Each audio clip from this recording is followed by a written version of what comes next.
सांगतो. तो दिलाय पार्ट आता आणि तो मी स्वीकारलाय.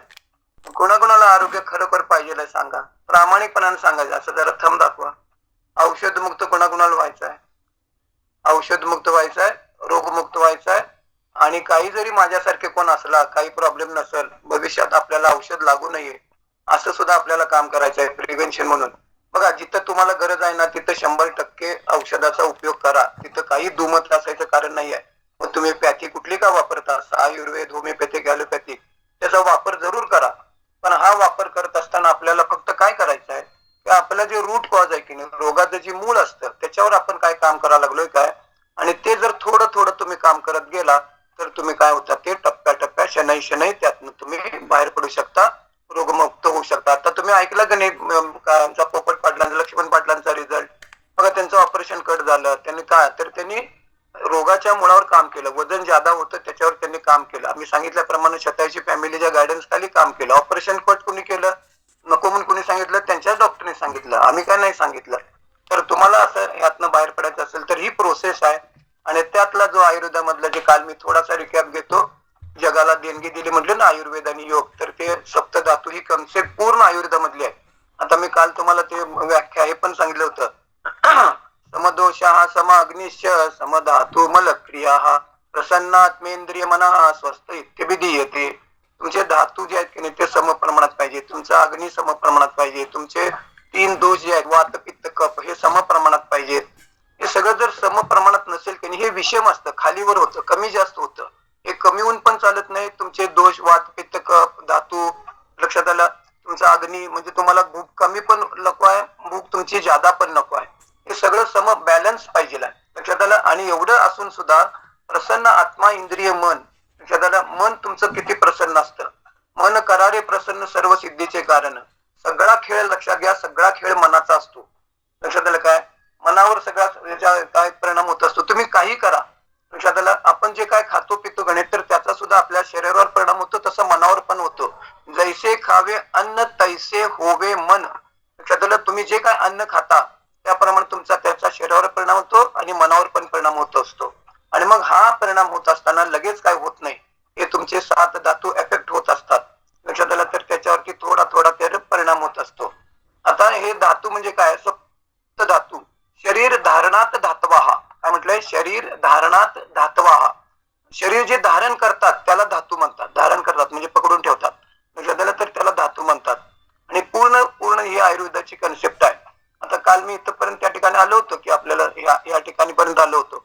आपण जे काय खातो लक्षात घ्या, आता तुम्ही काय खाता. आम्ही योगाभ्यास शिकवतो गणे किंवा काय, तर योगाचं खरं जे गणे, योग म्हणजे जागरूकता, अवेअरनेस. मग हा अवेअरनेस तुमच्यात येत निघालाय की नाही हे प्रत्येकानं बघायचं. आता अवेअरनेस म्हणजे काय, तर तुम्हाला काहीतरी समोर हातात दिलेला आहे पदार्थ आणि तो तुम्ही लगेच स्वीकारता आणि खाता काय, लक्षात आलं. तर हा अवेअरनेस पाहिजे की बाबा मला हा सुटेबल आहे काय, यातनं मला खरोखर काय मिळतं काय, ती माझी खाण्याची वेळ आहे काय, काय दिलं म्हणून मी खातो, लक्षात आलं. तर हा अवेअरनेस पाहिजे. आणि हा अवेअरनेस जशी तुम्ही योग साधना, योगाच्या कन्सेप्ट आहे, आसनं करायची कन्सेप्ट आहे, प्राणायाम करायची कन्सेप्ट आहे. उगीच मी श्वास घेतो श्वास सोडतो श्वास रोखतो म्हणून प्राणायाम नाही आहे, त्याची कन्सेप्ट आहे. आता सुजाताताई आपल्याला नवीन प्राणायामाचा वर्ग घेणार आहेत, सुरू करणार आहेत. ज्यांना नवीन शिकायचं आहे त्यांनी त्या वर्गाला घ्या ऍडमिशन, मोफत आहे, घरात बसूनच शिकायचं आहे. ध्यान करायची कन्सेप्ट आहे. त्या कन्सेप्ट समजून घेऊन जर तुम्ही योगाभ्यास केला तर या मनावर कंट्रोल ऑन माइंड, मनावर नियंत्रण हे नॅचरल येणं त्या ठिकाणी आवश्यक असतं, लक्षात आलं. तर आपण जे काय खातो किंवा काय, तर काल मी तुम्हाला तर ते हे पण सांगितलं होतं बघा, 40 अन्न घटक, ते पण परत रिकॅप घेतो. 40 अन्न घटकांची गरज असते, इसेन्शियल, बॉडी तयार नाही करत. मग त्याच्यामध्ये काय सांगितलं होतं, 10 अमायनो ऍसिड म्हणजे प्रोटीन 10 प्रकारचे आहेत अमायनो ऍसिड. 9 गेले तर बॉडी 11 तयार करणार आहे म्हणजे ते 20 प्रोटीनची चेन. 15 जीवनसत्व, 14 खनिज म्हणजे तुम्हाला मिनरल्स, 1 फॅटी ऍसिड, हे 40 अन्न घटक आहेत. तुमची बॉडी नाही तयार करत. तुमच्या आहारामधनं रोज गेले पाहिजे डेली बेसिस वरती.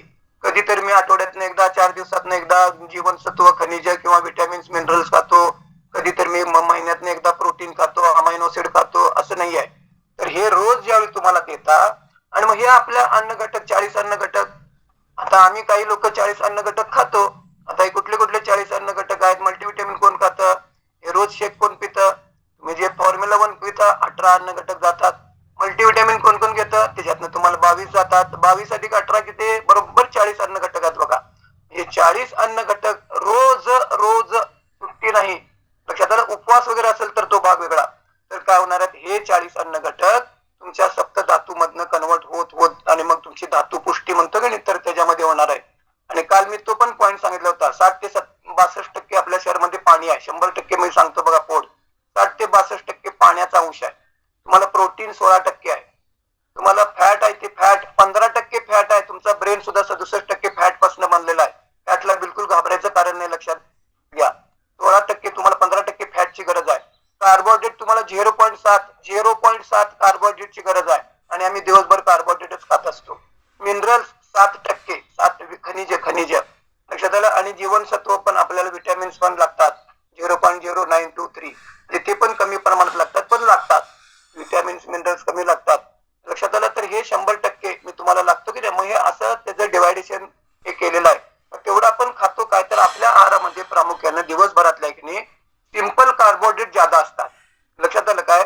आणि मग त्या सिंपल कार्बोहायड्रेट मुळेच आपलं काय होतं तुम्हाला डायबिटीज वगैरे वजन बिजन वाढते. गोड खाऊन तळलेलं खाऊन नाही आहे लक्षात त्याचा पार्ट आहे. पण आम्ही सिंपल कार्बोहायड्रेट खातो प्रचंड प्रमाणात खातो. पोहे उपीट शिरा वगैरे आहे बघा हे सगळं मी सुद्धा खात होतो आधी लक्षात आलं. आणि मग त्यांना काय होत की तुमचं ते बाकी सगळे हे धातू एफेक्ट होत असतात. हे योग्य त्या प्रमाणात आपण त्या ठिकाणी ते देत नाही. आता हे दोष जे आहेत की नाही बघा वात पित्त कफ ही पूर्ण आयुर्वेदामधली कन्सेप्ट आहे. आणि तुमचे जेवढे धातू एफेक्ट असतील हे रस रक्त मांस तुमचे वात पित्त कफ दोष काय होतो ते इम्बॅलन्स होतात. आणि म्हणून बघा वात प्रकृती पित्त प्रकृती कफ प्रकृती मग हे आयुर्वेदामध्ये सगळं वर्णन केलेलं आहे. तुमची प्रकृती काढता येते लक्षात आलं. तुमची वात प्रकृती आहे काय कफ प्रकृती आहे का पित्त प्रकृती आहे काय प्रत्येक माणसाला माहिती पाहिजे. त्याची प्रश्नावली आहे मोठीची मोठी प्रश्नावली आहे. आणि ते आपण फॉर्म भरतो की नाही एखाद्याचा प्रश्न उत्तर तर त्याचं ते टिक मार्क करायचं असतंय. आहे माझ्याकडे तो फॉर्म. आणि मग ते भरलं की नाही मग त्याच्यात तुमची काढता येते त्याच्यावरनं. फक्त त्याला आयुर्वेद तज्ञ डॉक्टरांच्याकडे ते काढून घ्यावं लागतं. तो फॉर्म पहिला भरायचा आणि मग त्याच्यातनं ते यस नो काय काय जे उत्तर देतात की नाही त्याच्यावरून तुमची प्रकृती कोणती आहे आणि त्याप्रमाणे मग तुम्हाला आहारामध्ये बदल करावा लागतो. त्याच्या कफ प्रवृत्ती असते त्यांना थंड काही चालत नाही त्यांना आंबट चालत नाही. मग असं जे आहे की नाही मग अशा गोष्टी ज्या ते आयुर्वेदामध्ये सगळं वर्णन केलेलं आहे. आणि हे 3 दोष जे आहे की नाही तर त्याच्यावरती परिणाम होतो. आपलं आरोग्य का बिघडतं तर सप्त धातू बिघडतात. आणि मग ते सप्त धातू बिघडण्याचं कारण काय तुमचा आहार. आहार हेच औषध लक्षात घ्या. Nutrition as a therapy. न्यूट्रिशनची कमतरता पोषक तत्वांचा अभाव हे तुम्हाला मिळत नाही डेली बेसिस वरती. तुम्ही काहीही खा काय वाटेल ते खा पोट भरतं. हेल्दी खा अनहेल्दी खा शाकाहार करा मांसाहार करा काय पण खावा पोट भरतं. नुसतं पोट भरण्यासाठी खायचं नसतं. तुमच्या लाखो करोडो पेशी तुमच्या शरीरामध्ये करोड लाखो पेशी आहेत त्या पेशींना काय देता. आणि हे जे आपण न्यूट्रिशन घेतो हे सेल्युलर न्यूट्रिशन आहे. पेशी तुमच्या लाखो करोडो पेशींना वेल बॅलन्स मध्ये जातं. आणि म्हणून मग इथं जे तुम्हाला रिझल्ट दिसतात लोकांचे ते औषध मुक्त होतात किंवा काय होत आहेत कसे होत निघाले लक्षात आलं. आम्ही कोणत्याही प्रकारचं मेडिसिन कोणाला देत नाही. तुमची लाईफस्टाईल आणि याच्यावरती काम केलं जातं. एक्सरसाइज योगाभ्यास आणि वेल बॅलन्स मध्ये तुम्हाला डेली बेसिस वरती जेव्हा न्यूट्रिशन देता वेल बॅलन्स मध्ये देता वेळेवर देता तेव्हा ती बॉडी तुमची 7 धातू पुष्ट करत करत करत जे लोक करायला लागलेत ना स्वतःची फॅमिलीच्या गायडन्स खाली लक्षात आलं तर गायडन्स फार महत्वाचा असतो. आणि मग तुम्हाला ते आम्ही त्या ठिकाणी व्यवस्थित करतो. तर हे तुम्हाला आता ह्याच्यामध्ये काय म्हणतो आपल्याला आता की नाही हे लक्षात येत नाही पटकन. आता हे सप्त धातू आहे की नाही रस त्याला प्लाझ्मा म्हणतात. इंग्लिश मध्ये जरा लोकांना पटकन लक्षात येते. रसाला काय म्हणतात प्लाझ्मा. तुमचं रक्त आहे की नाही त्याला ब्लड म्हणतात. आपल्याला माहिती आहे रक्त म्हणजे ब्लड. म्हणजे त्याला पुढचा मास म्हणजे तुमचे मसल आपले मसल्स म्हणतो की नाही मसल्स आपण पॅरामीटर्स बघतो बघा शेवटचा पॅरामीटर आहे मसल्स त्याला म्हणायचं मास. मेद म्हणजे चरबी ती जी आहे की नाही त्याला फॅट ऍडिपोस टिश्यू मध्ये ते फॅट साठलेलं असतं तर ते मेद म्हणजे चरबी. त्यानंतर तुमचं अस्थि म्हणजे बोन टिश्यू हाड म्हणतो की नाही हाड अस्थि बोन टिश्यू. त्याच्यानंतर आहे मज्जा म्हणजे बोन मॅरो लक्षात आलं हाडांच्या पोकळीमध्ये असतं. तिथं तुमचं रक्त तयार होतं हाडाच्या पोकळीमध्ये ते सांगणार आहे पुढे नंतर आहे बोन मॅरो आणि किंवा नर्वस सिस्टीम तर ते त्याला म्हणायचं मज्जा संस्था. आणि शुक्र म्हणजे रिप्रोडक्टिव्ह सिस्टीम लक्षात आलं. शुक्र म्हणजे रिप्रोडक्टिव्ह सिस्टीम. मेल मध्ये स्पर्म आणि लेडीज मध्ये आर्थव म्हणजे त्याला ते शुक्र ते तुम्हाला ते सांगेल. तुम्हाला मी इंग्लिश मध्ये त्याचं काय म्हणतो की दोष जे आहेत वात पित्त कफ हे आपले 7 धातू जे आहेत की नाही तर त्याच्यावरती विपरीत परिणाम होत असतो आणि म्हणून काय होत असतं आपलं त्या ठिकाणी आरोग्य हे त्या ठिकाणी बिघडत असतं. आता आपल्याला बघा आपल्या पूर्वजांनी किती सांगितले चावून चावून खावा, चावून चावून खावा. आपण किती खातो चावून? 32 वेळा चावून खायला सांगितलंय. हा ज्यावेळी तुम्ही चावून खाता त्याच्यामध्ये सगळे लाळ मिसळते की नाही, अमायलेज लायपेज वगैरे मिसळतं बघा. आणि मग हे रस तयार करायचा असतो. रस रस म्हणजे सॉलिड जे आहे की नाही सॉलिड ते लिक्विड करून पोटात गेलं पाहिजे. जे आपण सॉलिड भाकरी भात वगैरे जे घट्ट सॉलिड असतं ना तर ते लिक्विड फॉर्मॅट मध्ये गेलं पाहिजे आत. आणि मग किती आपण चावतो तर ते रस फॉर्मॅट मध्ये ते गेलं पाहिजे. तो पहिला धातू जे असतो की नाही रस वगैरे काय मग आपण जे खातो की नाही काय तर ते 2 भागामध्ये हे होतं. जे काय तुम्ही खाता काय पण खावा रस सार म्हणतात त्याला, सार आणि मल. सार आणि मल 2 भागामध्ये विभागलं जातं. आपल्याला ते मी तुम्हाला थोडं थोडं सांगेन. सार आणि मल. सार म्हणजे आपल्याला इकडे उपयोगी पडणार आहे आणि मल म्हणजे नको असलेलं युरिन आपलं संडास वगैरे आहे की नाही किंवा तुम्हाला घाम जे नको आहे ते बॉडी बाहेर टाकत असते मल रूपानं, घामाच्या रूपानं, संडासच्या रूपानं, तुम्हाला युरिनच्या माध्यमातनं लक्षात आलं त्याला म्हणायचं मल. आणि सार म्हणजे आपल्याला जे पाहिजे आहेत की नाही अन्न घटक किंवा तुमचे मसल्स ब्लड वगैरे तर ते इकडे येते. आता आपल्याला बघा ही कन्सेप्ट आहे. तुम्हाला साधं उदाहरण देतो, व्यवहारातलं उदाहरण देतो. गवत जे आहे की नाही तूप तूप आपण खातो, तूप घरचं साजूक तूप जे असतं की नाही तर ते कसं कन्वर्ट होतं. आपण गाईला किंवा म्हशीला काय देतो गवत देतो, हिरवं गवत देतो, कोंडा घालतो लक्षात आलं. आणि मग त्या तूप आहे की नाही तूप कशामध्ये आहे त्या कोंड्यामध्ये तूप आहे. गाईला म्हशीला जो कोंडा देतात की नाही तूप कशात आहे त्या गवतामध्ये तूप आहे लक्षात आलं. आणि मग हे काय करते ते गवत असू दे कोंडा असू दे ती गाय असू दे ती म्हैस असू दे ती खाते आणि प्रचंड बायोकेमिकल रिॲक्शन असतात लक्षात आलं. तर ते गवत ते खाऊन ते काय करते दूध तयार होतं कुठं त्या म्हशीच्या किंवा गाईच्या पोटामध्ये आत. आणि मग ते दूध आपण घेतो मग ते दुधापासून काय करतो विरजण लावतो मग त्याचं दही लावलं जातं लक्षात आलं. मग ते दह्यापासून आपण ताक करतो मग ते ताक करत असताना तिथं लोणी निघतं मग लोण्यातनं आपण काय करतो लोणी कडवतो मग ते तूप तयार होतं. हे जे कन्व्हर्शन आहे एकातनं एक कन्वर्ट झालं गवत दूध मग ते विरजण लावला मग दही मग दह्याचं ताक केला ताक करत असताना लोणी येतं मग ते लोणी येतं लोणी काढतो ते कडवतो गरम करतो मग ते तूप तयार होतं. कन्व्हर्शन झालं एकातनं एक एकातनं एक एकातनं एक कन्व्हर्शन झालं. हीच जी प्रोसेस आहे की नाही सेम प्रोसेस आहे. सप्तधातू एकातनं एक कन्वर्ट होतात. हा तुम्हाला उदाहरण लक्षात आलं थांब दाखवा जरा. एकातनं एक कन्वर्ट होत आहे. मग मूळ काय गाईला तुम्हाला तूप चांगलं पाहिजे आहे शुद्ध स्वरूपात पाहिजे आहे चांगल्या क्वालिटीचं तूप पाहिजे आहे. मग तुमच्या गाई किंवा म्हशी आहेत तर त्यांना ते गवत किती चांगलं आहे किती क्वालिटीचं गवत चांगलं आहे कोंडा किती चांगल्या क्वालिटीचा आहे मग त्याप्रमाणे काय होणार आहे तर ती गाय म्हैस ते खाणार आहेत आणि सगळं बायोकेमिकल प्रचंड त्या बघा मी तुम्हाला अनेक विनोदानं सांगतो. शास्त्रज्ञ आहे की नाही कोण एक लय शिकलेलं असते की नाही तर ते रिसर्च करत बसले आणि जे अडाणी आहे की नाही काय ते दूध प्यायला लागले आणि धष्टपुष्ट व्हायला लागले. आणि ते लय शिकलेलं आहे की नाही ते काय करायला लागले त्याला काय कळणार झाले एक काळी गाय हिरवं गवत खाते आणि पांढरं दूध देते असं कसं ते रिसर्च करत बसले. गाय काळी हिरवं गवत खाते आणि पांढरं दूध देते ते दूध प्यायचं सोडलाय त्यानं ते रिसर्च करायला लागले हे असं कसं काय होते. आणि जे काही शिकलेलं नाही की नाही ते दूध प्यायला लागले आणि धष्टपुष्ट व्हायला लागले. लक्षात आलं. लई डोकं चालवू नका. लक्षात आलं. इथं शास्त्रज्ञांनी कोणी काय अभ्यास करायचा तो केलेला आहे. आपण आपल्याला काय हे प्रोसेस नॉलेज घ्या. हा तुम्हाला काय शंका असेल तर विचारा. एकदा कळालं की नाही मग आपलं चालवायचं नाही. लक्षात आलं. किती दिवस आपण औषधं खायला लागलोय बघा. त्या औषधातनं आपण का बाहेर पडत नाही रोगमुक्त का होत नाही तर रूट कॉजवर काम. आणि मग हेच वेगळ्या वेगळ्या पद्धतीनं तुम्हाला रूट कॉजवर काय काम करायचं त्या ठिकाणी तुम्हाला मी त्या ठिकाणी थोडं सांगायचा प्रयत्न करायला लागलो. तर आपल्याला हे जे आहे की नाही म्हणून चावून चावून खावा चावून चावून खावा 32 वेळा. जेवढं तुम्ही चर्वण करता त्याच्यामध्ये लाळ वगैरे मिसळते अमायलेज लायपेज तेव्हा तुमचं कार्बोहायड्रेट ते चरबीत कन्वर्ट होत नाही हे आपण सांगतो. आणि मग तो पहिला काय धातू तो तयार होत असतो आणि मग एकातनं एक पुढे जे होतं की नाही तयार तर ते आता हे जे मी तुम्हाला 4 नियम पण सांगणार आहे टप्प्याटप्प्याने हे आपल्याला की नाही धातू कन्वर्ट होतात की नाही तर त्याला ते लॉ ऑफ ट्रान्सफॉर्मेशन मी आता तुम्हाला सांगितलं की नाही ते नंतर डिटेल मध्ये असणार आहे. पण ते 4 आधी याच्यामध्ये सांगतो.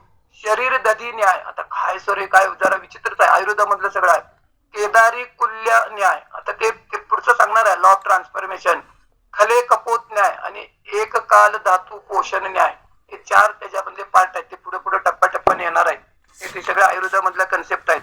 आणि मग आपल्याला आहे की नाही जे वात पित्त दोष तुमचे अफेक्टेड होतात. मग पित्त वाढलं, आम्ही ऍसिडिटीच्या गोळ्या घेतो कोणी पित्त वाढलं ऍसिडिटीच्या गोळ्या किती घेता बघा, कोण कोण घेता, पॅनकोटी, जेंटॅक आणि कोणत्या कोणत्या ओमेज डी वगैरे घेतो कोणी. पित्त आत्ता खाल्लंय हो, आत्ता पित्त वाढलंय, लक्षात आलं, लगेच आम्ही गोळी घेतो वगैरे. तुम्ही आत्ता काहीतरी खाल्लाय, लक्षात घ्या, असं नाही आहे. तर तुम्हाला लगेच तो दृश्य स्वरूपामध्ये जो त्रास होतो की नाही, तर तो होतच असतो. आता मी काहीतरी अनहेल्दी खाल्लं, डिसेंट्री लागली, आता मला पित्त वाढलं, लक्षात आलं. पण हेच तुम्हाला काय बॉडी काय करत असते, सिग्नल देत असते. मी आता काहीतरी खाल्लं, माझं पित्त वाढलं, तुम्हाला बॉडी सिग्नल द्यायला लागल्या. मी आता काहीतरी अनहेल्दी खाल्लं, माझं डिसेंट्री लागली, बॉडी आता तुम्हाला सिग्नल द्यायला लागल्या. पण हे होत असताना तुमच्या धातूवरती पण त्याचा विपरीत परिणाम होत असतो. आणि म्हणून आपल्याला खाताना पिताना योग म्हणजे जागरूकता, ही जागरूकता तुमच्यामध्ये येणं आवश्यक असतं, लक्षात आलं. तर आपल्याला बघा, आता आपल्याला हे धातू जे अफेक्ट होतात, तर मग आपल्याला म्हणून कुठलाही रोग, मी नेहमी सांगतो बघा, कुठलाही रोग, कुठलाही त्या रोगाचं तुम्हाला नाव माहिती असू दे अगर नसू दे, तुम्हाला लगेच तुम्हाला आरोग्य कधी बिघडत नसतं. ती प्रोसेस आहे आरोग्य बिघडण्याची. तुमचे सुद्धा धातू निसर्गानं आपल्याला काय असं एकदम आपलं शरीर शेणामेणाचं नाही आहे. शरीर सहन करतं अन्याय, लक्षात आलं. रबर ताणल्यानंतर लगेच तुटत नाही, त्याच्या कॅपॅसिटीच्या बाहेर गेल्यानंतर ते तुटतं, लक्षात आलं. तर तसं आपलं शरीर पण आपल्यावर अन्याय करत असतो, आपण कळत करत असतो, न कळत पण करत असतो, आणि अन्याय सहन करतो सुरुवातीला, लक्षात आलं. आणि फारच झालं की मग, आणि हे अन्याय सहन करत असताना आपलं शरीर आपल्याला वेगळे वेगळे सिग्नल पण देत असतं. आणि हे सिग्नल काय करतो आपण, नजरेआड करतो, किंवा काय दुर्लक्षित करतो, किंवा काय करतो, आणि मग जादाच व्हायला लागलं तर ते वाढत जातं.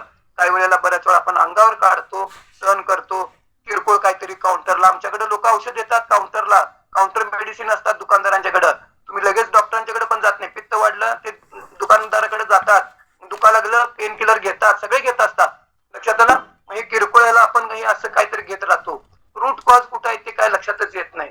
आणि म्हणून काय होतं, मग आपलं आरोग्य असंच कोणाचं बिघडत नसतं. त्या ठिकाणी डॉक्टरांचा सल्ला वगैरे तिथं आपल्याला गरज असते तिथं घ्यावं लागतं. आणि म्हणून आपल्या आरोग्यावर पहिल्यापासून जर काम, आता जरी बिघडलं असलं बघा, आता जरी बिघडलं असलं तरी समजून घेऊन त्याच्यावरती आपल्याला काम करणं आवश्यक असतं. आता हे जो तुमचा पहिला जो हे आहे की नाही, रस जो आहे की नाही, रस धातू, आता त्याचं कॉम्बिनेशन प्लाझ्मा म्हणतात रस धातू, तर त्याच्यामध्ये काय काय असते बघा. 90% पाणी असतं. रस धातू जो आपण तयार होतो की नाही, 90% पाणी, 8% प्रोटीन असतं, प्रोटीन, 2% त्याच्यामध्ये इनऑर्गॅनिक गॅसेस असतात, लक्षात आलं. एक्स्ट्रा सॉल्ट असतात, काही मिनरल्स क्षार असतात, सोडियम वगैरे, पोटॅशियम, बायकार्बोनेट वगैरे त्याच्यामध्ये असतात. कशामध्ये, तुमचं प्लाझ्मा ब्लड म्हणजे रक्त म्हणतो, रस म्हणतो की नाही, रस 90% पाणी, 8% प्रोटीन, 2% इनऑर्गॅनिक गॅसेस असतात, एक्स्ट्रा सॉल्ट असतात, काही मिनरल्स क्षार असतात, सोडियम वगैरे त्याच्यात असतं, पोटॅशियम, बायकार्बोनेट वगैरे त्या रसामध्ये असतं, लक्षात आलं. आणि मग त्याच्यातनं पुढचं काय तयार होत असतं, तुमचं सूक्ष्म रूपानं ब्लड तयार होत असतं, लक्षात आलं. मग ते ब्लड वगैरे किंवा त्या रक्तामध्ये मग तुमच्या तांबड्या पेशी, पांढऱ्या पेशी, प्लेटलेट वगैरे, लक्षात आलं. ब्लड तयार कुठं होतं मी सांगितलं, तुमच्या बोन मॅरो मध्ये, हाडांची जी पोकळी असते की नाही, तर तिथं तयार होत असतं. मग मी आत्ता काय जे खाल्लंय तर ते त्या ह्याच्यातनं तयार होणारच आहे, एकातनं तयार होतच जाणार असतं, लक्षात आलं. आणि म्हणून मग काय होतंय, आपण चावून खातो, तुम्हाला ऊर्जा, तुम्हाला कॅलरीज वगैरे जे आहे की नाही, तर हे आपल्याला ती पुढची एक ती प्रोसेस असते. तर आपल्याला सप्त धातू म्हणजे कसं होतं, धातू म्हणजे टिश्यू, हे लक्षात ठेवा. आपलं संपूर्ण आपलं शरीर जे आहे की नाही, सेल्स पासून बनलंय, सेल्स, लाखो करोडो सेल्स, मग त्याच्यापासून टिश्यू पासून ऑर्गन पासून सिस्टीम, आणि सिस्टीम 9 सिस्टीम मिळून आपली बॉडी आहे. आपल्या शरीरामध्ये 9 सिस्टीम आहे, पचन संस्था, उत्सर्जन संस्था, अस्थि संस्था, स्नायू संस्था, मज्जा संस्था, रिप्रोडक्टिव्ह सिस्टीम, अशा 9 प्रकारच्या संस्था आहेत, लक्षात आलं. पहिला घटक कुठला आहे, पेशी. मग त्या पेशींचं आरोग्य बिघडतं, सेल्सचं आरोग्य बिघडतं. आणि मग हे का बिघडतं, मग त्याच्यामध्ये ती वेगळी कारणं आहेत, लक्षात आलं. पोषक तत्व कुणाला दिली केली पाहिजेत, तुमच्या पेशींना दिली केली पाहिजे. सेल्युलर, आता हे जे आपण हे घेतो की नाही न्यूट्रिशन, तर ते सेल्युलर न्यूट्रिशन आहे. पेशीला काय पाहिजे, आपण जे काय खातो पितो की नाही, जे काय तुम्ही पोहे उपीट काय पण खा, जिभेचा विचार केलाय, फक्त जिभेला काय चांगलं लागतं, लक्षात आलं. काय तुमच्या लाखो, कुणासाठी खायचं आहे, तुमच्या लाखो करोडो पेशीचं काय मिळायला लागले काय. मग पेशीला जर काय दिलं, आता बघा मी तुम्हाला जनावरांचं उदाहरण देतो. कुठले जनावर बघा, पाण्यातलं असू दे, हवेतलं असू दे, जमिनीवरचं असू दे, ते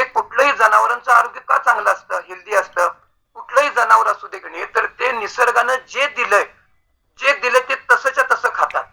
कधी ते फोडणी तळलो आणि काहीतरी त्याच्यावर प्रक्रिया केलो, कुठलंही जनावर खात नाही. जे निसर्गाने दिलंय गवत, गाय असं फोडणी बिडणी घातल्या, तळलंय गवत वगैरे असते कधी, असं कधी असत नाही. वाघ किंवा सिंह असं काहीतरी ते भक्ष्य पकडलाय, मग त्याला मसाला बिसाला लावलाय आणि ते ते काय आता मला करतात माहित नाही, ते फ्राय केलंय किंवा त्याला रस्सा कट केलाय नॉनव्हेजचा, आणि मग ते वाघ वगैरे ते जे आहे की नाही, जे मांस वगैरे खातात ते तसंच्या तसं खातात. मग आपण किती प्रक्रिया, आता सुजाताताईंची व्याख्यान मला झाली होती बघा, कोणी कोणी ऐकली, किती प्रक्रिया करतो आहारावरती, अन्नावरती, त्या ह्याच्यावर किती प्रक्रिया करतो. मग ते सगळं अन्न काय होतं, दूषित होतं. आपण तळतो, भाजतो, शिजवतो, लक्षात आलं, आणि त्याच्यात न्यूट्रिशन व्हॅल्यू कमी होत असते. मग जनावरांचं आरोग्य का चांगलं, जे दिलं ते तसंच्या तसं खातात. शाकाहारी प्राणी शाकाहारच करणार, मांसाहारी प्राणी मांसाहारच करणार. आता आपलं शरीर जे आहे वरपासून खालीपर्यंत शाकाहारी प्राण्याप्रमाणे त्याची रचना आहे. लक्षात आलं, पूर्ण शाकाहारी प्रमाण. तुमच्या गाडीमध्ये डिझेलची गाडी असेल, पेट्रोलची गाडी असेल तर पेट्रोलच घालता का नाही, घाला बघू रॉकेल, घाला बघू डिझेल, गाडी कशी मागणं धूर सोडते बघा. तुमची पेट्रोलची गाडी डिझेलवर पण चालते, रॉकेलवर पण चालते, पण गाडी खराब होते, इंजिन खराब होतं. लक्षात आलं. आणि मग हे जर माझं शरीर शाकाहाराप्रमाणे आहे, मग त्याच्यामध्ये आता तो माझा टॉपिक नाही आहे शाकाहार मांसाहार, लक्षात आलं. मग ह्याच्यामध्ये जर नको तर घातलं तर तुमचे धातू सुद्धा इफेक्टिव्ह होत असतात. लक्षात आलं. शाकाहारी कधी गाय मरण पत्करेल, खरं नॉनव्हेज खाणार नाही. तुमचं वाघ किंवा सिंह मरण पत्करेल, खरं कधी ते गवत खाणार नाही. आणि म्हणून आपल्याला आपल्याला जे काय पाहिजे आहे ते कुणाला, पेशीला. आणि मग हे खात असताना तुमचे धातू काय होतात, ते इफेक्टिव्ह होत असतात. आणि मग हे तुम्हाला मी सांगितलं की नाही, रस धातू प्लाझ्मा, तर तो पहिला तयार होत नाही का, तर तुम्ही चावून खात नाही. जेवढं चावून चावून बघा, तुम्हाला वजन कमी करायचं आहे, फार सोपं. मी वजन कमी करायचं आहे, सोपं सोपं म्हणतो की नाही, चावून चावून खायचं. आता मौन, जेवताना मौन सांगितलंय बघा. का सांगितलंय, तुम्ही गप्पा मारत जर जेवत असाल, बोलत बोलत जेव्हा बघू, चावायला होतं का बघा, चावलंच जात नाही. मग मौन का सांगितलंय, जेवताना. लक्षात आलं. आणि मग तुमचं लक्ष तिकडे पाहिजे, चावण्याकडे लक्ष जातं. आणि जेवढं तुम्ही चरवण कराल, म्हणून दात बघा, नंतर म्हातारपणी बघा काही लोकांचे दाढा नसतात, दात वगैरे, मग तिथं तुम्ही ते बच्चाळी वगैरे बसवतो, ते बसवावी लागते. तर अन्न जर चावलं नाही तर पहिलाच, म्हणून म्हातारपणी बघा हे प्रॉब्लेम का वाढतात, तर ते चावलं जात नाही, पहिलाच धातू तो एफेक्टेड राहतो, रसच तयार होत नाही. खाल्लेले जे घटक असतात की नाही, त्याचं रसामध्ये रूपांतर व्हायला पाहिजे, आणि ते चरवण असतं. आणि बघा मी योगामध्ये शिकवतो, अन्नेन पूरयेत अर्धम तो ये नचत्रितीयकम उदरस्य तूर्य अंशंच संरक्षेत वायू धारणात. आपण जे जठर आहे की नाही, तर ते अर्ध सॉलिड, 25% म्हणजे 50% सॉलिड, 25% लिक्विड, आणि 25% जठराचा भाग हा मोकळा सोडला गेला पाहिजे. मग असं असतंय का बघा, 100% 50% अन्न, 25% लिक्विड आणि 25% पोकळी पाहिजे. मग असं असतंय काय, का तर ते अन्न काय होत असते, घुसळत असतं. आपल्याला अन्न बाकी, तुम्ही देवाला माहिती होतं हे भानगड असली काहीतरी करणार, चावून खाणार नाही वगैरे किंवा काय की नाही. आणि म्हणून काय केलं, अन्न पोटात गेल्यानंतर ते असं घुसळलं जातं, आणि घुसळत घुसळत परत काय होतं, तर ते त्याची बारीक रस तयार केला जात असतो. म्हणून पहिला कुठून अन्न चावायला, इथून सुरुवात, रस पहिला धातू मी तुम्हाला सांगालोय. मग ते चावून चावून का खायचं, आणि ते गेल्यानंतर अन्न पोटात तुम्ही रवीनं कसं घुसळता की नाही ताक करताना, तर तसं ते घुसळत असतं. लक्षात आलं. आणि मग ते घुसळून त्याचे काय होतं, त्याचं लिक्विड फॉर्मेट तयार होतं, पेस्ट तयार होत असते. आणि मग आपल्याला पहिला धातू तो तयार होतो चांगल्या प्रकारे. आणि म्हणून मग काय होतं, तुमची अन्नात घुसळण्याची जी प्रक्रिया असते बघा, लक्षात आलं, तर ती व्यवस्थित नसते. मग ते अन्न घुसळलं व्यवस्थित जात नाही, म्हणून पचनाचे वगैरे विकार होतात की नाही. मग इथं तुम्हाला योग, एक्सरसाइज, या सगळ्या तुमच्या हे प्रक्रिया उपयोगी पडत असतात. तुमच्या पोटामध्ये सुद्धा मसल्स असतात, तर त्याची सुद्धा ती घुसळण्याची प्रक्रिया असते की नाही. पोटामध्ये हायड्रोक्लोरिक ऍसिड असतं, तर ते कमी झालं, ते जास्त ऊन पण चालत नाही, कमी ऊन पण चालत नाही, कारण का तिथं त्याचा परिणाम होत असतात. आणि म्हणून हे पाचक रस वगैरे जे असतात की नाही, तर ते तुमचे पाचक रस वगैरे क्वांटिटी क्वालिटीमध्ये सिक्रेट होणं आवश्यक असतं. तुमचा सगळा एलिमेंटरी कॅनल, अन्न मार्ग जो आहे, तर तो व्यवस्थित तोंडापासून गुदद्वारापर्यंत, हे सगळीकडे मी तुम्हाला थोडं थोडं रोज त्या ठिकाणी सांगणार आहे. तर आपल्याला पहिला जो आज काय धातू काय होता, रस धातू जो आहे की नाही, तर त्याच्यामध्ये काय काय कॉम्बिनेशन असते सांगितलं. काही जरी तुम्ही खाल्ला ते चावून चावून खावं लागतं. आता आपण लिक्विड सुद्धा बघा, लिक्विड सुद्धा गट गट गट प्यायचं नसतं. लक्षात आलं. ते तोंडात पकडा, ते लिक्विड सुद्धा काय करायचं आहे, चावायचं असतं. म्हणजे आता पाणी सुद्धा बघा, गट गट गट गट पाणी पितो, पाणी सुद्धा पिताना तुम्ही पाणी तोंडात थोडं पकडा, लक्षात आलं, मग ते खाली जाऊ दे. कुठलंही लिक्विड असू दे, गटगट प्यायचं नसतं. त्याच्यामध्ये जेवढी लाळ तुम्ही मिसळाल की नाही तेवढं तुमचं पुढचं काम सोपं होत असतं. मग ही आपण काय करतो, गडबडीनं खातो, वचवच खातो, चावत नाही. मग तेवढ्या प्रमाणात अमायलेज लायपेज तयार होत नाही, लक्षात आलं, हे एन्झाईम्स तयार होत नाहीत. आणि मग काय होतं, तुमचं खाल्लेलं काय होतं, ते अन्न पचत नाही. पहिलाच धातू तुम्ही व्यवस्थित तयार केला नाही, मग पुढचं रक्त तयार व्हायची जी प्रोसेस असते, का तर प्लाझ्मा पहिलं रस तिथंच तुम्ही गडबड केला, चावत नाही, लक्षात आलं. म्हणून लिक्विड जरी असलं तरी ते थोडं तोंडात पकडायचं असतं आणि मग ते खाली ढकलायचं असतं. आणि मग काय होतं, पहिला धातू जेवढा तुमचा स्ट्रॉंग असेल की मग पुढचे सगळे धातू तिथं होतात. आणि मग हे धातू तयार होणार कशापासून, आता हा काय पॉईंट, शेवटचा पॉईंट आजचा, काय खाता गणित त्याच्यापासूनच सगळं तयार होणार आहे.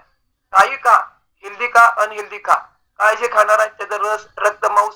आणि म्हणून मग हे सगळं अन्नातनं आपण देतो गणित. मग हे किती जागरूकता पाहिजे. आणि मग ते अन्नाची शुद्धता, पेस्टिसाइड, फंगिसाइड, ते काय काय वापरतात, मग ते आणि गाणं सगळं वेगळंच आहे. घाट मॅडम हे जास्त सांगतील, हे किती आपण काय काय खातो, हे सगळं काय काय ते आणखीन त्याच्यावरती आपल्या शरीरात अन्याय होत असतो. आणि मग आपल्याला हेल्दी जे काय पाहिजे किंवा काय, किती किती आरोग्यावर काम करावं लागतं, लक्षात घ्या. मी नुसतं योगाभ्यास करतो, प्राणायाम करतो, व्यायाम करतो, पोहायला जातो, जिम करतो आणि करतो, 20% रोल असतो. घ्या फक्त 20%. 20%वर काम करून 80%कडे दुर्लक्ष करून तुमचं आरोग्य चांगलं राहणार नाही आहे. आणि म्हणून मी आज पहिला धातू इथं थोडक्यात सांगितला, रस धातू जी आहे की नाही. आता उद्या आपल्याला ब्लड तयार होत असतं, लक्षात आलं, ब्लड. मग ते त्याच्यामध्ये काय काय असतं, ते पांढऱ्या पेशी, तांबड्या पेशी, त्यांचं काय काम असतं ते थोडक्यात तिथे सांगणार आहे.